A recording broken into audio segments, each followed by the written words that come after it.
bottom of the Garbhodak Ocean.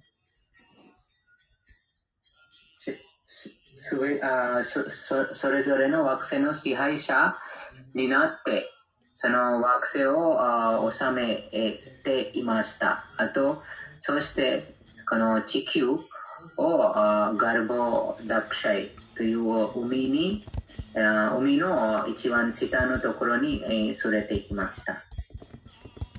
So we are understanding that how powerful those demons could be, whose size was bigger than this whole planet. このことで、わかりますが、その時の悪魔たちがどれほど大きいだったのかということがわかります。この惑星、この地球よりも大きくて、大きかったです。So Lord Vishnu, that time he killed that demon and saved this whole planet. シュリーラはその悪魔を殺してこの惑星を救いました。So that's why the younger brother of Hiranyakashipu, was not happy with Lord Vishnu. なので、そのヒラニャクシュの年下の鬼ヒラニャクシャはこのことに対して、怒っていた。So that there are demigods who are different leaders of the different areas of the universe. Then there are we can see then there are different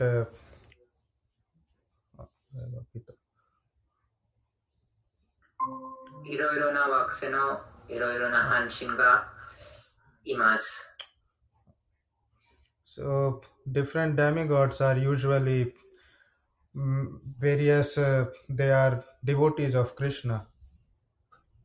その半身たちはクリシュナの敬愛者です。Hare Krishna Mind Yoga San よろしくお願いします。この発表で私たちは今この、ミーティングをしますね。この発表ではこの発表に、見せたスライドで私たちはこのプレアラードというクリシュナの敬愛者の、物語を聞いてバクティヨガのコンセプトを理解する可能性になります。So Hiranyakashipu that time was a demon and he was an enemy of demigods because because demons wanted to take control of this various planets to become their king and enjoy their senses. ヒラニャカシュプはその悪魔で半身たちの敵でした。なのでその悪魔たちは半身たちが治めている惑星を奪い取ってその惑星を治めようとしています。So Hiranyakashipu at the same time was also very intelligent and learned. 同時にヒラニャカシュはとても知的でとても博学的な方でした。So they say the Hiranyakashipu said that these demigods whom he used to consider as his insignificant enemies, they tried to kill the brother of Hiranyakashipu, Hiranyaksha. ヒラニャカシュプはその自分の鬼ヒラニャクシャがこの半身たちのせいで殺されたと考えました。So these demigods are so powerful that they control the various parts of this universe, the rain, the seas, the environment, and even various energies, and maintain that how different planets are moving, how different things are happening. 半身たちはこの宇宙の物質の現象、いろいろな現象を管理しています。風、水、太陽、それぞれ惑星の軌道など。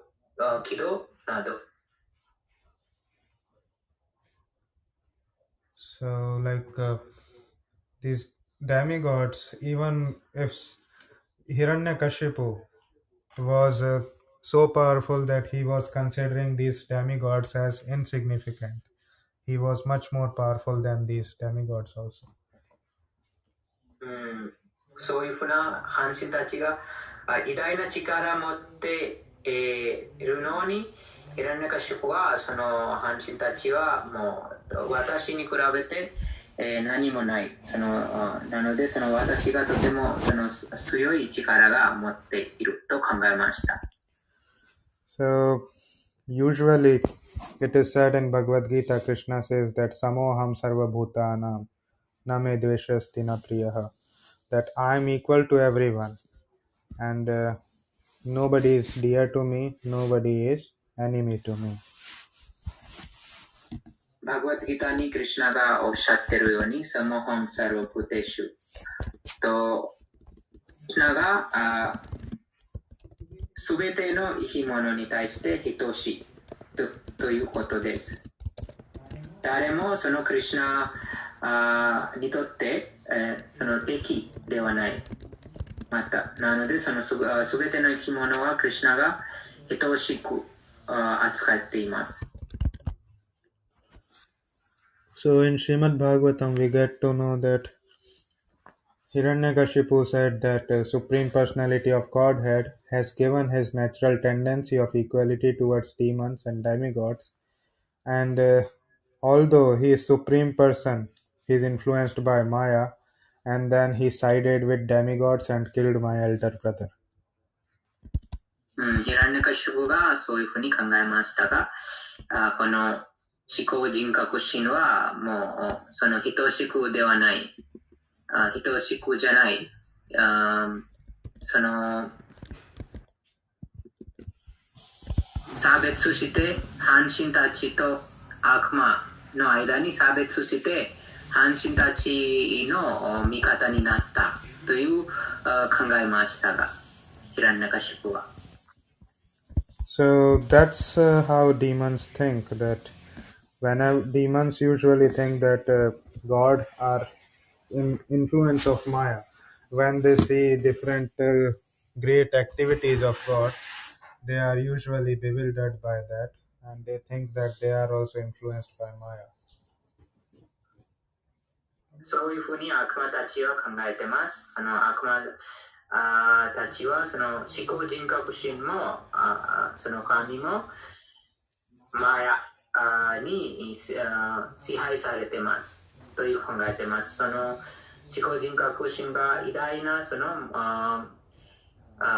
ことを起こしても、でもそのことはマヤの影響で行われていると悪魔たちは考えてます。So then he wanted to kill Lord Vishnu.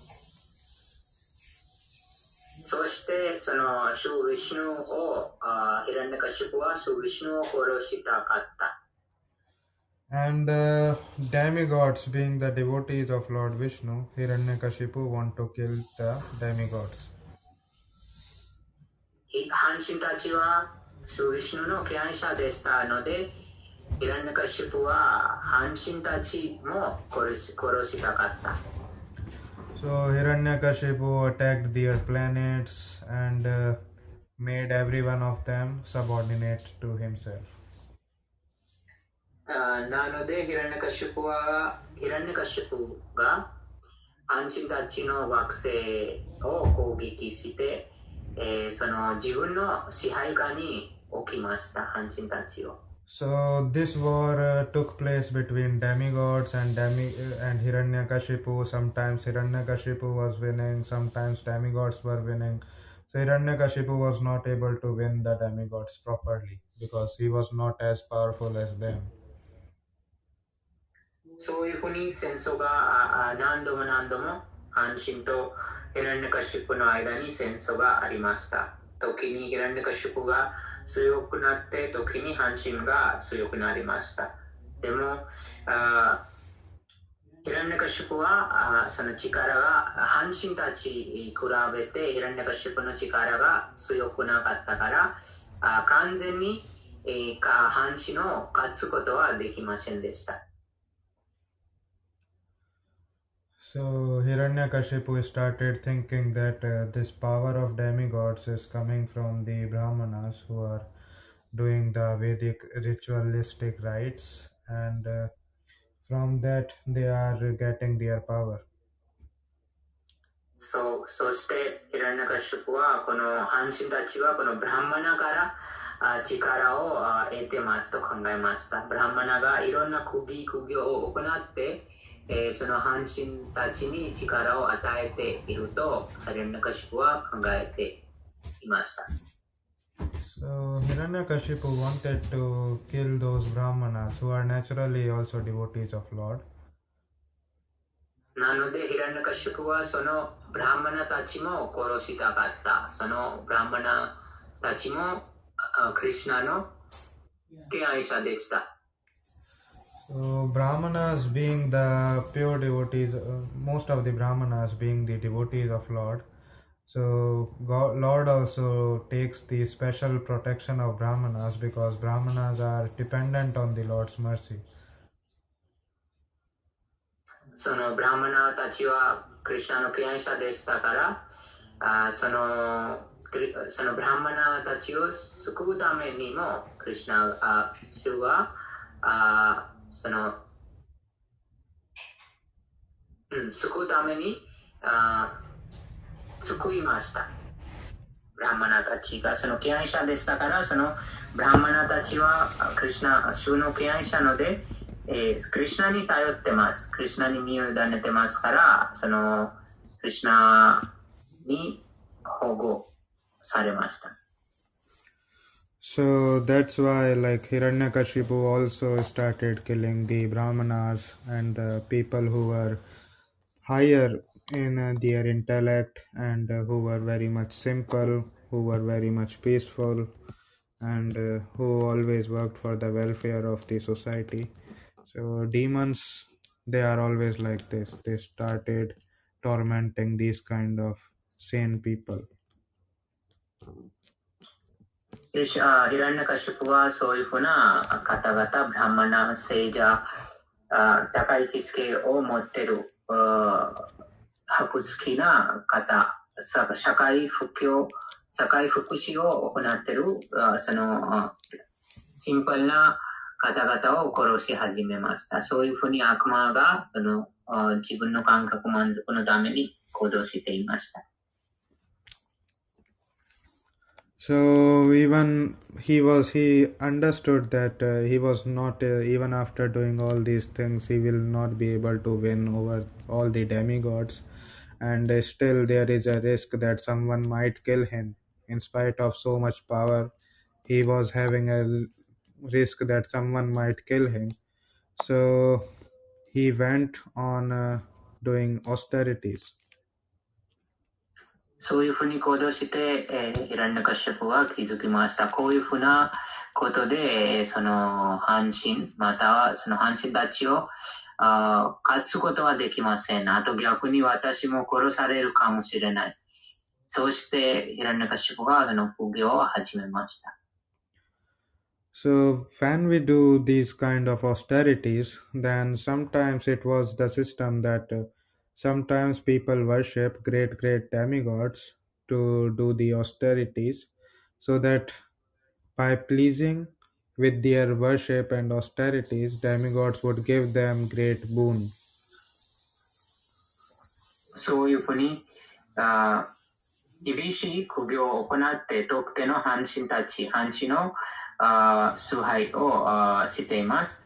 そこで、その半神たちを喜ばして半神からその特定の半神から恩恵を授かるためにこの苦行を行いました。So just like we can see that in this material world also, if we flatter a great CEO of a company, then by pleasing from that flattery, he might raise us to the platforms in company. それと同じようにこの物質界でも会社の社長を喜ばせたらその社長がもっと上の段階にもっと上のその責任を与えます。仕事。So just like some of the employees, they just do so much hard work. They don't sleep. They remain for long hours at their office, and sometimes their health also gets deteriorated. So by seeing these kind of austerities of an employee, a CEO gets very pleased and gives him a better position in the company. 時々住人たちが必死に頑張って、年内で残業してます。それを見てその社長が喜んで、もっと給料が上がる。あと社内に地位が上がれるようにそういうふうに苦行をしています。So that's why, like similarly, Hiranyakashipu also, he was performing great austerities to please the highest demigod, Lord Brahma. それと同じようにこのヒラニャカシプは思考の半身を喜ばすためにブランマを喜ばすためにこの苦行を始めました。このなんか画面に見せたこの写真でこの方はブランマです。So Hiranyakashipu being a great demon, and of course he was having lot of powers. So he started very difficult austerities. 偉大なその悪魔であったので、ヒラニャカシプは偉大な悪魔であったので、いろんなその力を備えた。なので、とても厳しい苦行を始めました。So he stood on one leg. 一足で立って、and he started meditating on Lord Brahma. そして、ブランマを瞑想し始めました。So generally we can understand that we also have this subtle body which consists of mind, ego, and intelligence. 私たちが希薄な体を持ってます。その希薄な体は心、知性と自我に作られています。And gross body is made up of 5 elements. 濃密の体は第5要素で作られています。Earth, water, air, fire, ether. 土、水、空気、空間、火。So this we are just insignificant human beings in front of these great demigods and demons. So we only have this experience of gross body only. 私たち人間はこの偉大な半身とこの悪魔に比較するととても小さな存在ですが、なのでその濃密の体だけが経験しています。So, but this subtle platform is much more finer, and great demigods like Brahma and great powerful yogis, great powerful demons are able to see this platform also. この希薄な体、希薄なそのプラットフォームがとても微小です。ので、その偉大な半身、偉大なそのヨギ、偉大な悪魔がこの濃密の体を見ることができます。So like, 希薄な体を見ることができます。So like I can see your body, you can see my body, but I cannot see your mind and you cannot see my mind. 私はその相手の肉体の3つの体を見ることができますが、それと同じように相手も私の3つの体、肉体を見ることができますが、でも心を見ることはできません。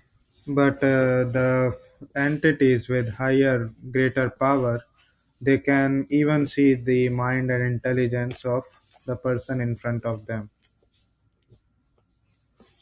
その力が持っている方は自分の目の前にいる人の心と知性も見ることができます。And these demigods, being greatly powerful in kinds of yoga and mystic powers, and demons also, so they can even understand that at which planet, in which remote corner, what person is thinking what thing. この半身たちはとても神秘的な力を備えています。非常にその神秘的な力が備えているので、どんな惑星に、どこに、何が、誰が何がそのしているか、そのことが見ることが、また分かることができます。So that's from subtle platform.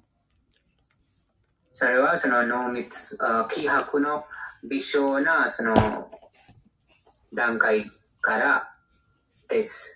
So that's how that Hiranyakashipu was doing austerities at some place, and Brahma was able to understand that he is doing austerities and he wants something from me.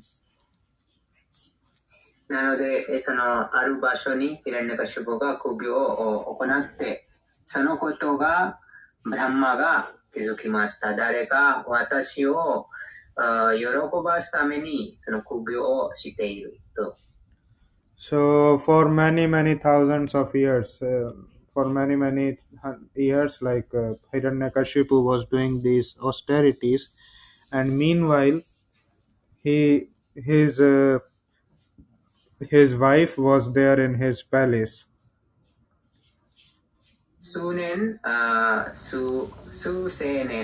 千年、ヒラニャカシュプがその苦行を続きました。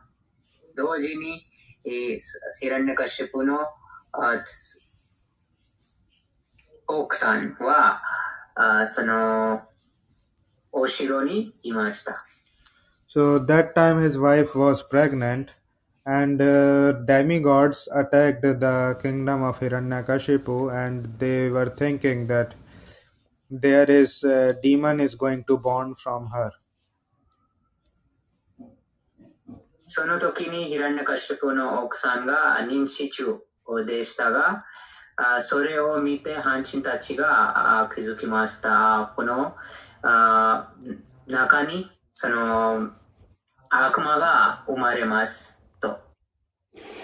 So that's why they were very much afraid, because Hiranyakashipu was a very powerful demon, and if his son is also born, then then he would also be a very powerful demon, and he would grow up to become a great enemy of the demigods.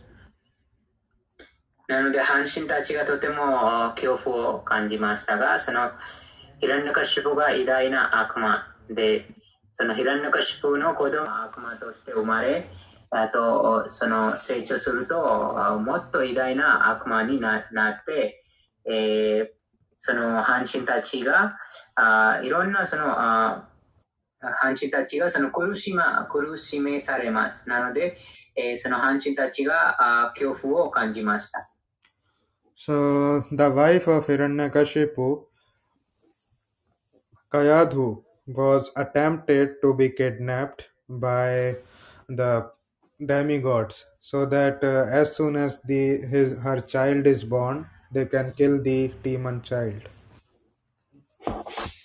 その半身たちがカヤドゥ、ヒラニャカシュプの奥さん、カヤドゥを捕まおうとしました。その捕まえて、その子供が生まれると、その生まれた途端、その子供を殺すと決めました。その子供はなんか悪魔ので。So that time Narada Muni came to rescue Kayadhu. その時にナラダムニがカヤドゥを助けるために行きました。And Narad Muni, being a pure devotee of Lord and all merciful and thinking about welfare of everybody, he just chastised the demigods for giving trouble to a pregnant woman. And after feeling pity on Kayadhu, he took Kayadhu to his ashrama. ナラダムニはとても純粋な敬愛者、慈悲深いその聖者ですから、半身たちに、半身たちを怒りました。半身たちが、こういうふうな、無垢な妊娠中の女性を苦しませたので、ナラダムニが半身たちを怒って、自分のその言われみを、言われみで、ヒラニャカシュプの奥さん、カヤドゥを助けていました。So Narad Muni gave her shelter in his ashram and gave her a lot of spiritual instructions about Krishna consciousness. ナラダムニは自分のそのアシュラマ、自分のところに保護をあげて、精神的な、知識、あとクリシュナ意識の指導を授かりました。So that time Prahlad Maharaj was in the womb of Kayadhu and he was able to hear all the instructions of Narada Muni. その時にプラハラード・マハラジャはカヤドゥの子宮の中にいましたが、そしてナラダムニのすべてのその指導も聞くこともできました。So like presently we don't have any experience regarding this, but however, this universe is very fast and there are a lot of different living entities with different kinds of powers and strengths. And in their families, these kind of things can also happen, that within the womb child can hear and understand something. 私たちはその経験したことないかもしれないですが、でもこの宇宙の中に無数の生命体、無数の惑星があります。なのでそういうふうな生き物がその地球の中でも学ぶこともできます。という生き物も存在しています。But when the great souls like pure devotees are going to take birth, then from very beginning they are awarded all the perfections. 偉大な魂たちがその誕生するときに、もうすでにすべての最初からすべてのその完成が与えられています。Prahlad Maharajはそのようななんか偉大な魂、偉大な敬愛者でした。So, in the womb, Prahlad Maharaj was associating with a pure devotee, Narad Muni, and he was constantly listening and understanding the essential knowledge of Krishna consciousness from him. And Narad Muni also blessed the Prahlad Maharaj so that he can never forget the instructions.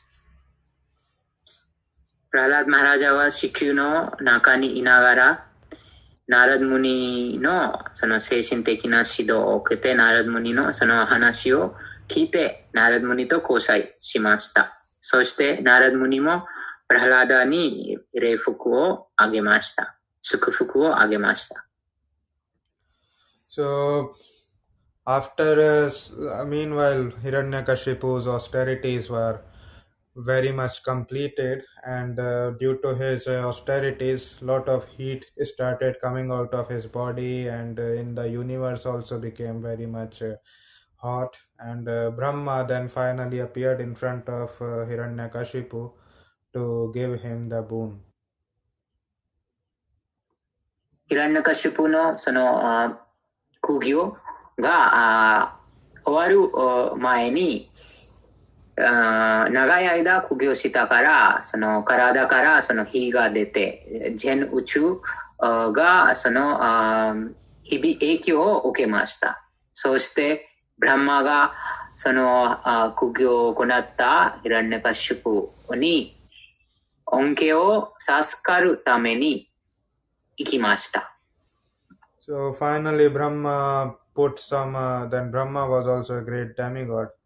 So Brahma started asking that what do you want? Then Hiranyakashipu started telling his wishes to Brahma. ブランマがそのヒランナカシュプを訪れて、そのブランマが偉大なその半身でしたので、ヒランナカシュプに尋ねました。何が欲しいですか？ So that time, like Hiranyakashipu was almost turned into ashes. Like nothing was left in his body except bones, and due to so much difficult austerities, he had this kind of appearance, and then Brahma got ready to fulfill his wishes. とても厳しい厳格な苦行を行ったからヒランナカシュプは肺になってしまって、骨だけ残りました。そういうふうな状況を見てブランマがその尋ねましたが、何を欲しいか。So this is what we can understand that it is not that any person who is doing great austerities is a saintly person.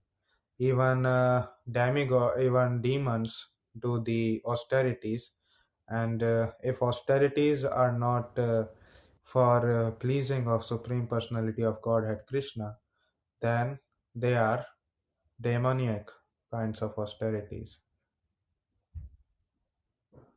この現象で分かることができます。苦行を行う誰でもその聖者と言えないです。苦行を行うこちらにそのこちらに悪魔でさえもとても厳しい苦行を行っています。なのでその苦行を行う人物はその聖者、誰でもその苦行が行っているとその聖者と言えないです。その悪魔もその非常に厳しい苦行を行っています。でもその苦行が思考人格心、クリシュナのため、ではなければ、その苦行を行っている人物は悪魔です。So he asked these wishes to Brahma, and Brahma fulfilled all these wishes. So one, not to be killed by any living entity. こういうふうに、ブランマにその恩恵を頼みました。どんな生き物にも殺されない。Not to be killed in any place, covered or uncovered. どこでも殺されない。どんな場所でも殺されない。隠れてる場所、またはまだ隠れていない場所、どんな場所でも殺されない。Not to die in the daytime or at night. 昼間、あと夜間、いずれにも殺されない。Not to be killed by any weapon on land or in the air. どんな武器を使っても殺されない。地上で、また空中で。Not to be killed by any human being, animal, demigod or any other entity, living or non-living. どんな生き物、まだは生き物ではないもの、どんな人間、動物、半身、または他の生命体、他の生き物にも殺されない。Supremacy over the entire universe and 8 yogic perfections. 全宇宙を治める力と8種類のそのヨガのすべての完成。So, Hiranyakashipu told these wishes to Brahma because Brahma refused to fulfill his initial wish. ヒランナカシュプがこういうふうに、願いましたが、でもブラマがその最初、ヒランナカシュプが一番最初に願ったことが否定したから、こういうふうにヒランナカシュプが願いました。So initially, Hiranyakashipu asked Brahma to give him a boon that he would never die. But 最初はヒランナカシュプはブランマに、その願ったことはいつでも永遠に生きられることでした。But Brahma said that I am myself bound up by laws of nature and I will also die at some point, so I cannot give you this boon. それを聞いてブランマが私もこの自然の法則に支配されています。なので私もその死を直面します。ですから、この永遠、またこの死ぬことのないという恩恵を授けることができません。So, Hiranyakashipu was clever, so he tried to become immortal by asking these kind of wishes that not to be killed in this condition, not to be killed by this person, and so practically, indirectly, he tried to become immortal. そのヒランナカシュプはとても賢いでしたから、その何とかしてその自分がその永遠に生けるようなその恩恵のためにこういうふうな誰にも殺されないというとしてその恩恵を頼みました。So after Brahma gave him all the wishes, Hiranyakashipu became the controller, practically controller of this whole universe. 恩恵を授けてヒランナカシュプが全宇宙の支配者になりました。So he got a very beautiful body, and he continued to suppress the demigods. またその美しい体を蘇してその半身たちを治める苦しませることを始めました。So he conquered everyone, all the whole universe. Even he entered the residential place of Indra, the king of the demigods, and started living there in a great luxury. すべてを勝つことができて、その半身たちの主であるインドラのところにも行って、そのインドラの富を奪い取りました。So all the demigods started worshipping Hiranyakashipu then. そしてその半身たちがヒランナカシュプを崇拝するように崇拝し始めました。So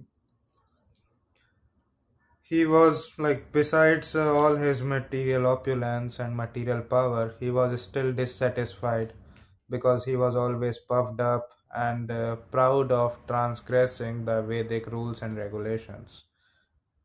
そういうふうな力を持って、そういうふうなその富を持ってのに、満足がなかった。いつもその混乱していた。So generally there are Vedic regulations that if you want a heavenly abode, if you want to go to higher planets, then you have to do various kinds of austerities and various kinds of sacrifices so that you can go there by a legal way. うん。その、ウェーダにはいろんなその区切がありますが、その行為の惑星に高められるために特定の区切を行うことで、その惑星に行けることができます。その方法がウェーダに定めたウェーダに定められた儀式、区切を行うことで、法律的にその行為の惑星に高められます。But demons don't follow the instructions of Vedas. They used to bypass the rules and regulations and want to take positions, higher positions. 悪魔たちはその原則を従いたくない。その原則に従わずに、直接その行為の惑星の地位を入れたいと考えています。So, even after so much power, Hiranyakashipu observed that his senses are still not in his control. He is the servant of his senses, and for sense gratification, he is still working with. そう、さまざまな力、支配力を持ってのに、その感覚に支配されたと、ヒランナカシプがその自分の感覚に支配されたということでした。Then after getting defeated, demigods went to Lord Vishnu to pray to him so that they can get relief from Hiranyakashipu's rule. ヒランナカシプに負けた半神たちは、主ヴィシュヌのところに行って助けを求めました。Then Lord Vishnu gave them assurance that other living entities, that all the living entities will be saved from fearful conditions, and one day he would come to give them relief. 主ヴィシュヌはその半神たちに確証しました。その苦しめられた生き物を助けるためにその生きますと。So Lord Vishnu also gave them that what is going to happen in the future, that in the future Hiranyakashipu would greatly torment his devotee son Prahlada, and that would be the last of his sins. 主ヴィシュヌがその未来はどうなるかについて伝えましたが、ヒランナカシュプは自分の息子プラハラードを苦しませ、過ぎるときにそれはそのヒランナカシュプの最後の罪になります。So then Prahlad Maharaj was very great prince. So we understand the qualities of Prahlada, the son of Hiranyakashipu, who was born out of Kayadu. プラハラード・マハラジャはとても神聖な方で、その敬愛者のその特質を持っていた。これからそのプラハラード・マハラジャの神聖な特質を理解します。So Prahlad Maharaj was completely cultured like a qualified Brahmana. プラハラード・マハラジャはとても文化的、その資格があるブラハマナのような特質を備えた。He was having a very good character and he was determined to understand the supreme absolute truth. その絶対真理を確実に理解するためにその固い決意を持ってとても優れた性格を持っていた。He had full control on his senses and mind. 自分の感覚と心を完全に支配下に置きていた。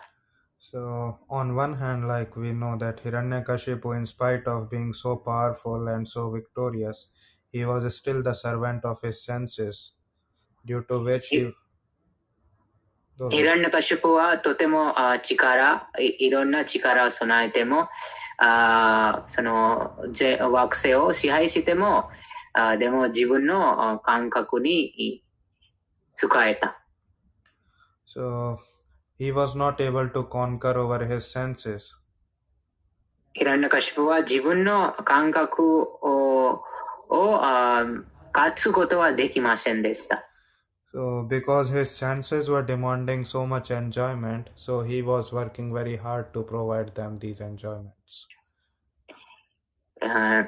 そのヒランナカシュプの感覚が喜びが求めていたから、その要求を満たそうとしていた。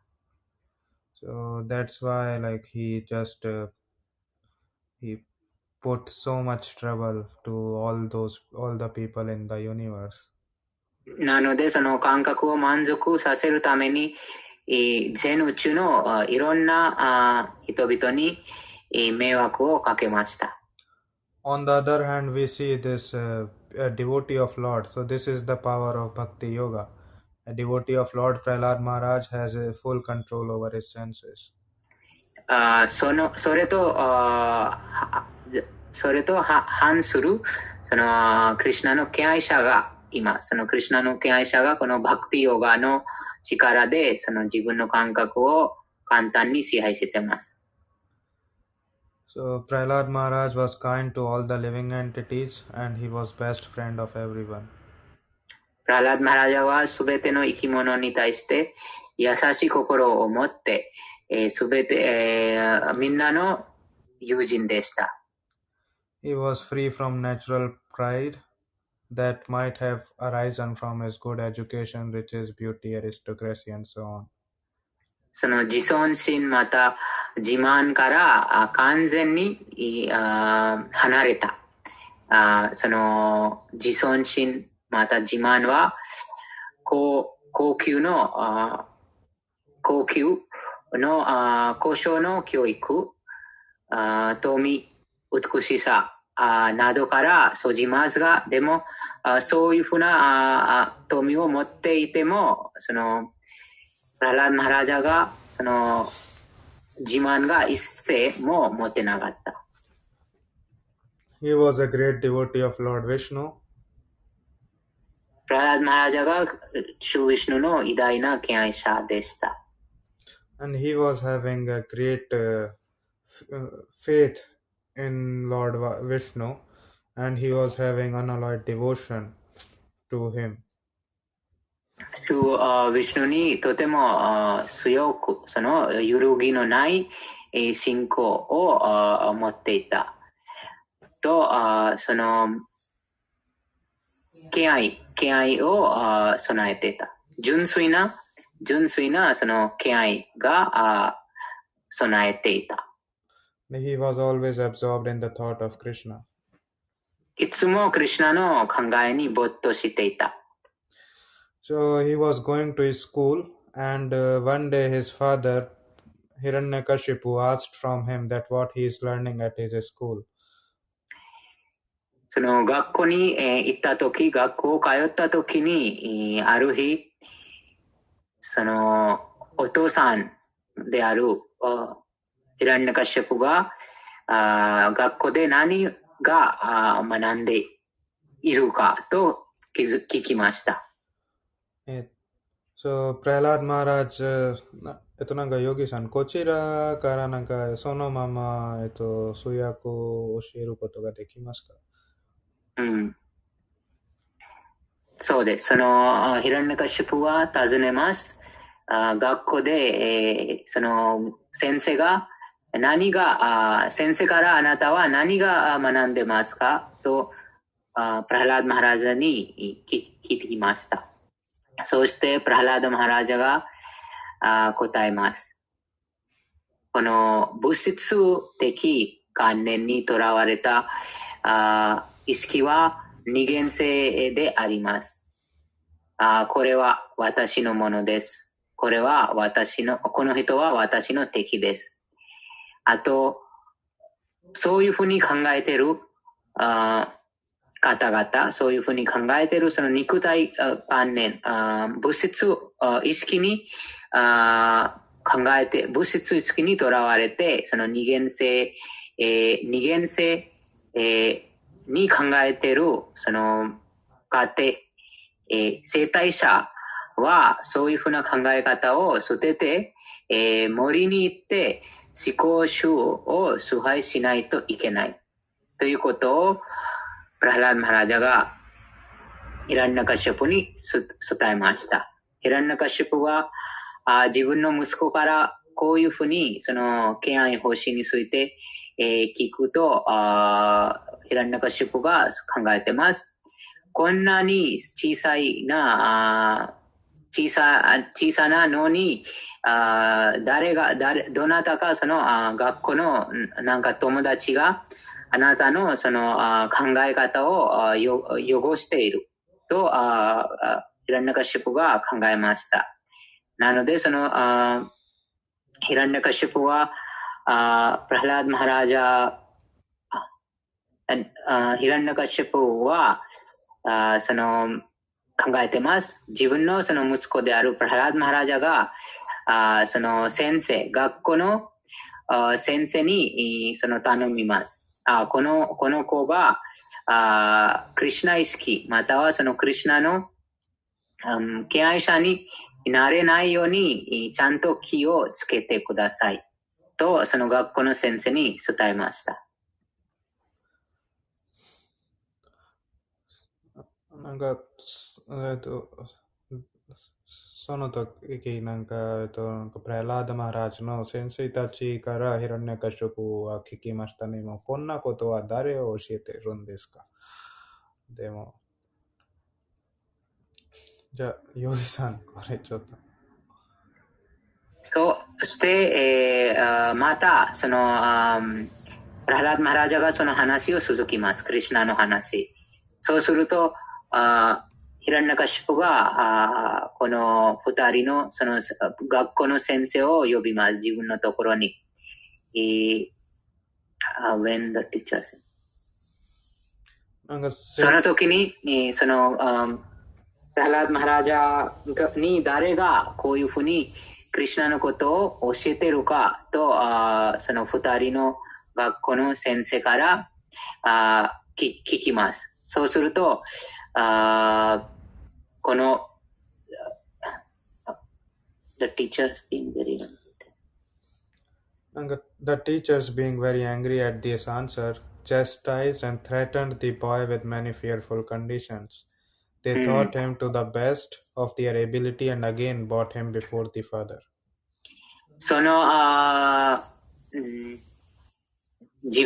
先生たちがヒランニャカシュプに怒られて、とても怒りを持って、いろんなその技を使ってプラハラーダ・マハラジャをそのクリシュナのその考えからそのクリシュナを思い出せないそのクリシュナのことを忘れさせるためにいろんなその悪い技を使いました。その全力を尽くして、そのヒランニャカシュプが欲しいものを伝えたいと努力しました。そして、またヒランニャカシュプの前にその持っていきました。So again, Prahlad Maharaj when again came back to Hiranyakashipu, so again he talked about Krishna consciousness with him.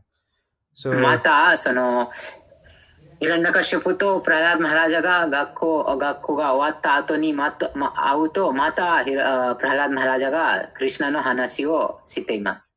So that time Prahlad Maharaj was resting in the lap of Hiranyakashipu. その時に、プラハラード・マハラジャがヒランニャカシャプの足の上に座っていた。And immediately when he heard the glorification of Lord Vishnu from Prahlad Maharaj, he threw away the little boy from his lap. その時にプラハラード・マハラジャからクリシュナの話を聞いた途端、プラハラード・マハラジャを自分の足から捨てました。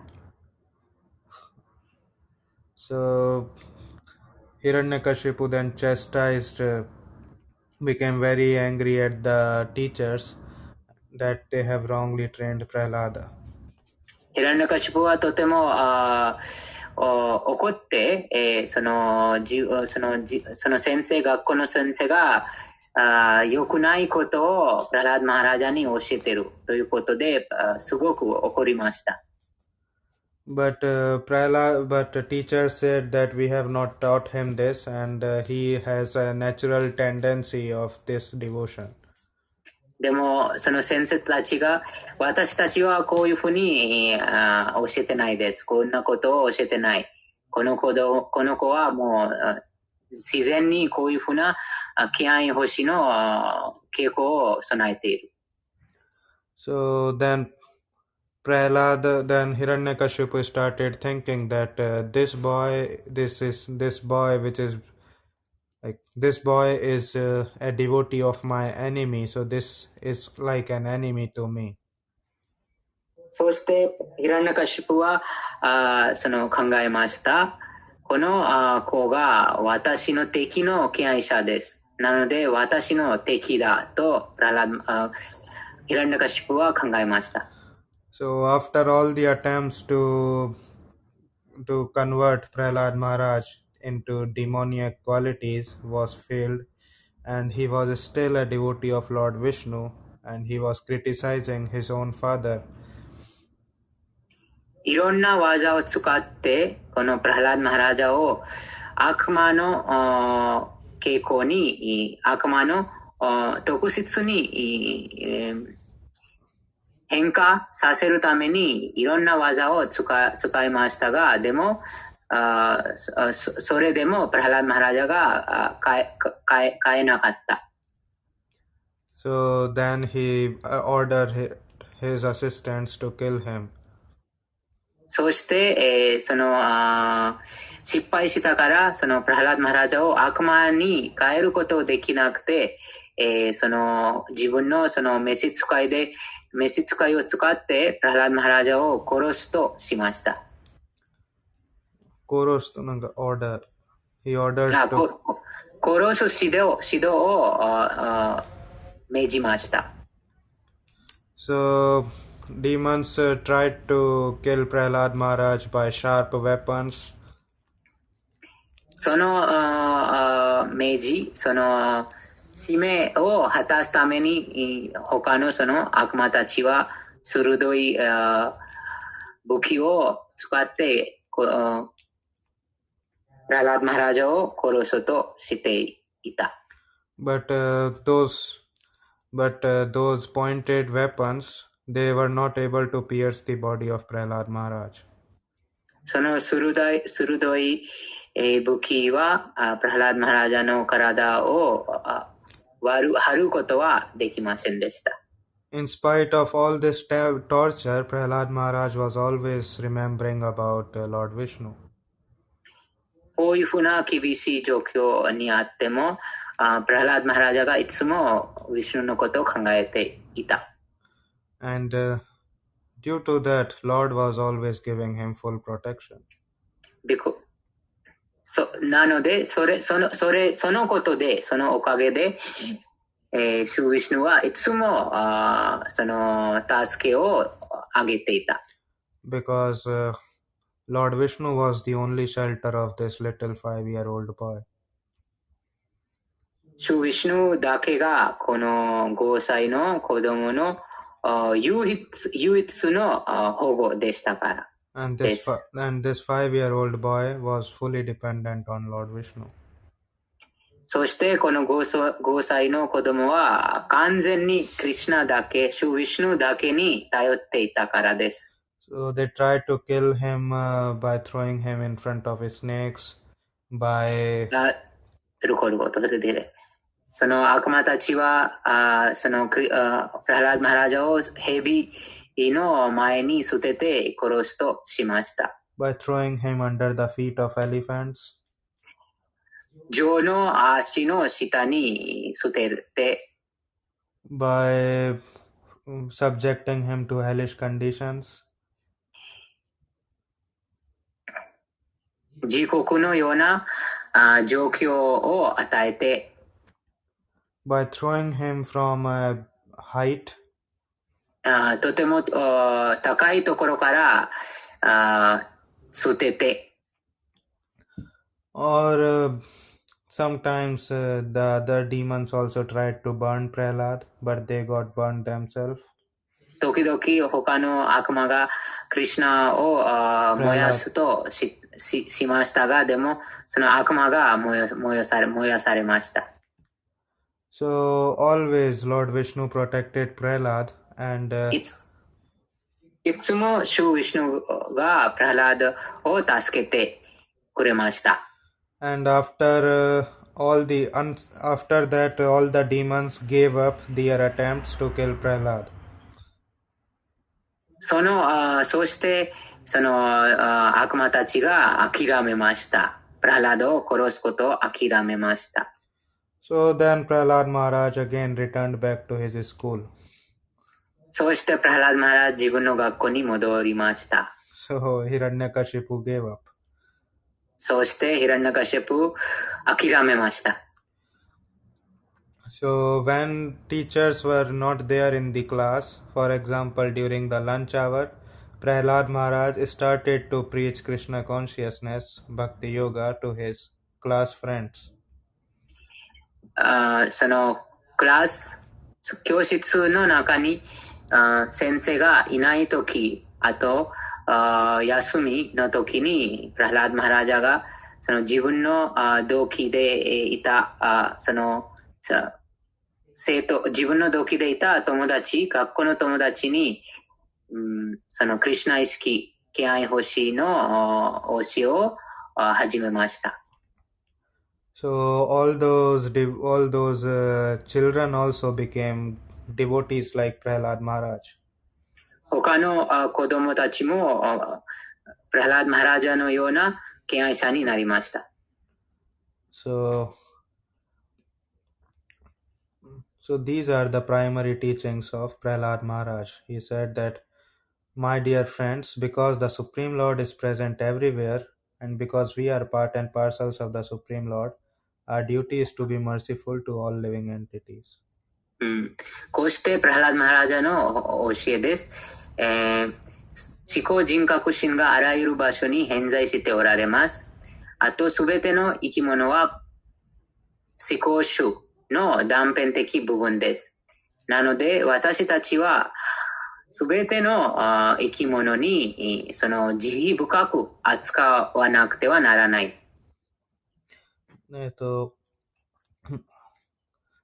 So to be merciful on all living entities, we must teach them the Krishna consciousness. その言われみを施すためにクリシュナ意識を教えるべきだと。So he was encouraged to give up this. They were encouraged to give up this demoniac life. プラハラード・マハラジャが自分のその学校の友達をこの悪魔的な生き方を捨てるために励みました。So then he starts kirtan with his friends. そして学校の友達と一緒にキルタンを始めました。So by seeing his successful preaching, his teachers again brought him to Hiranyakashipu. その説教が成功していることを見て、学校の先生がまたプラハラード・マハラジャをヒランナカシプの前に連れて行きます。So Hiranyakashipu was also very much aggrieved that these small children, they are giving up their demoniac qualities and becoming the devotees of Lord. その学校の友達、学校の子供たちもその悪魔的な性質を捨てて、クリシュナの敬愛者になっているということを見て、ヒランナカシプはすごく怒りました。Prahlad Maharaj tried to pacify Hiranyakashipu's anger, but he was not successful. プラハラード・マハラジャがヒランナカシプの怒りを減らすとしましたが、でも成功できませんでした。So, in one of the arguments, Hiranyakashipu started discussing about the God. いろんなその議論の中で神についてヒランナカシプが議論しました。That if your God is omnipotent, if he is everywhere, then where is he? Show me, where is God? プラハラード・マハラジャにヒランナカシプが話してます。あなたの神は全能全知あらゆる場所に宿っているので私を見せてください。So, is your God present in this pillar? あなたのその神はこのポールの中にもいますかとヒランナカシプがプラハラダに話してます。So that time, he was having a big palace. The palace was having a lot of pillars, and Hiranyakashipu started breaking the different pillars. That is here your God, then I will break that pillar. ヒランナカシプはとても大きなお城の中にいたので、たくさんのその兄弟のそのピラーがありました。その一個一個のピラーを壊して、ヒランナカシプがプラハラード・マハラジャにあなたの神がこのピラーの中にいますか、このピラーの中にいますかと言ってそのピラーを壊しています。So Prahlad Maharaj said that yes, that he is there, and then Hiranyakashipu broke that pillar. そしてプラハラード・マハラジャがその特定のポールを指して、はい、このポールの中にいますとプラハラード・マハラジャが言います。そしてそれを聞いてヒランナカシプはそのポールを壊すとしています。Then immediately from that pole, Lord Narasimhadev appeared. そう、すぐにそのポールからナルシマが現れました。So again, if we go back, then we can understand the wishes of Hiranyakashipu, that he said that he will not be killed by animal, not be killed by human being, or not be killed by a demigod.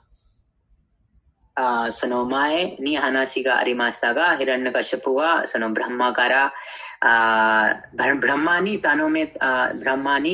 願ったその恩恵はその半身でさえ人間でさえ人間半身と動物に殺されないという恩恵を授けましたが、Then God appeared in a form which was of a mixed form of it was neither a human being, neither a demigod, neither a complete animal. でも神がその半身でもない動物でもない人間でもないそのいずれもないその特定の姿道徳の姿で神が現れました。So after fighting with Hiranyakashipu was for some time, Lord Narasimha killed Hiranyakashipu during the twilight. そしてヒランナカシャプと戦って、シュナルシマがこの夕方の時にヒランナカシャプを殺しました。So that time it was not a morning, neither daytime, not night. その夕方とは昼間昼間でもない、夜でもない、という時期でした。And Lord Narasimha did not kill him with any of his weapons. He simply killed him with his nails. 主ナルシマは自分が持っていたその武器を使って、武器を使わずに、その自分の爪を使ってヒラニャカシャプを殺しました。So here we can understand that these demons can be intelligent to get powers, but they are not powerful than God Himself. こうしてわかります。悪魔たちはとても知性が持ってますが、でも神より賢いとは言えないです。So after killing the Hiranyakashipu and many of his followers, then Prahlad Maharaj became the king of all the demons. ヒラニャカシプがあとヒラニャカシプのその従者たちがナルシマに殺された後にプララード・マハラジャがその王様になりました。So here we can understand a very nice story of Prahlad Maharaj, that a devotee is always protected by the Lord, and in every circumstance, the process of Bhakti Yoga gives us the full satisfaction. こちらにそのプラハラード・マハラジャの話を理解すると、敬愛者がいつも思考人格心によって救われて保護されています。じゃあこちらは終わりたいと思います。なんか質問とかあったらどうぞお願いします。ハレクリシュナ、マインドヨガさん、ハナさん。すいません。今日はちょっと長くちょっとなりましたけど、面白かった。他は何もない場合は、こちらはちょっと終わりたいと思います。この物語は YouTube でもアップします。よろしくお願いします。なんか、マインドヨガさんは、すみません、ゆりさんですか？はい、そうです。おはようございます。おはようございます。なんかいつもなんかすみません、今日はちょっとミートで参加するは難しかったんですが、なんか前はなんか Zoom はちょっと難しいと思いますが、なんか来週からもっと気をつけますね。このようなクリシュナ意識の物語を聞くと、私たちは結構バクティヨガのいろいろなコンセプトを学ぶことができます。この物語は、今日の夜の読書会にもちょっと話します。ちなみに、ハレクリシュナと唱えて幸せになってください。じゃあ、ハレクリシュナ。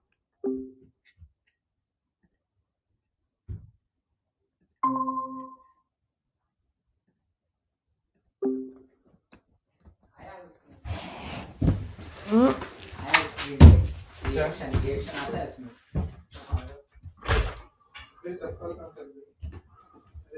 वैसे तो मत क्या करो प्रभु जी, बाहर ही पड़े रहने क्या करो मेरी वो निकाल